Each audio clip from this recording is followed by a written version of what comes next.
Hello, আসসালামু আলাইকুম। আশা করি সবাই ভালো আছেন। আজকে আপনাদের দেখাবো আমি কি কাজ করি।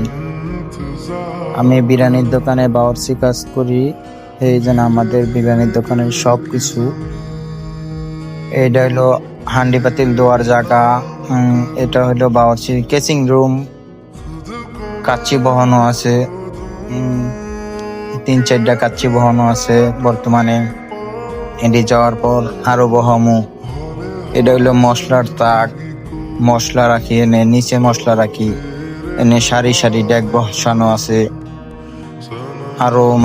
আরো বিভিন্ন আইটেম পাক করবো। কাচ্চি দেওয়ার পরে সব তো আর দেখানো সম্ভব না, কারণ এই কাচ্চি পাকাইতে 1 ঘন্টা সময় লেগে জায়গা। তারপরে আবার পাক দাক হবে। আর এটা হলো মশলার তাক। মশলা বিভিন্ন রকম মশলা থাকে এনে। আর এই যে না কাচ্চি বাংছি একটা, আরো আছে আর একটা বাংলাম। এই বাসমতি চাউলের কাচ্চি ডেক, এটা ভাঙতেছি। আর এগুলো চিনি গুঁড়া। আমাদের দোকান রুইপুর বাজার, কেরানীগঞ্জ।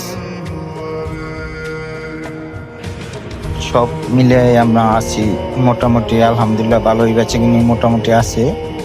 আপনারা সবাই আসবেন রুইপুর নবাব বিরিয়ানি হাউস। এই যে এই দুজনে কাচ্চির ডেক নিয়ে যাইতেছে। এনেন তো নিয়ে রাস্তা যাব, রাস্তার তো গাড়িতে লেবো, গাড়ি লয়া গাড়িতে দোকানে যাবো গা। আমার দোকান হয়েছে গ্রামে। গ্রামগঞ্জে তো ভালোই লাগে, টিনের বাসা, আবার লিচু গাছ আছে। এই যে রোডে আয়া পড়ছি আমরা, রোডে রিক্সার লেগা দাঁড়ায় রয়েছে। এই জন্য ওরা দুজন রিক্সার লেগা দাঁড়ায় রয়েছে। রিক্সা নাই, রিক্সা নাই, রিক্সা নাই। এই সিএনজি মিনজি আইতাছে, রিক্সা লইতে সময় লাগে। দুপুরের খাবার আবার কাচ্চির পর শুরু করে দিলাম তেহারি, মোরগ পোলাও, রাইস, সাদা পোলাও। এরই আইটেম পাকান্না শুরু করে দিছি, আছে ভালোই।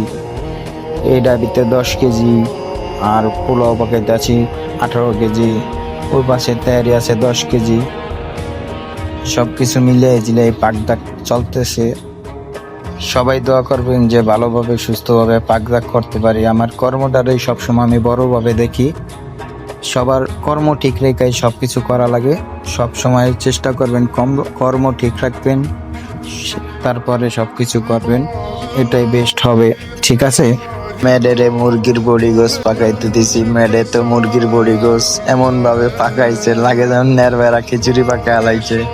আকাশ বলা তারা হোগা মারা সারা, মুরগির তো হোগা মারছে লগে। আরো যে যাই জীবনে করেন আর না করেন ভাই, মেডেরে কোনো কিছু পাকাই দিয়ে কোনো কোনো মের যাইবেন না। যদি যান তাইলে এই যে দেখেন এইরকম অবস্থা হইব, মহাজনের দ্বারা কোনো জবাব দেওয়ার মতো কোনো ভাষা থাকতো না। ঠিক আছে, এই জিনিসটা মাথায় রাখবেন ভাই সবসময়।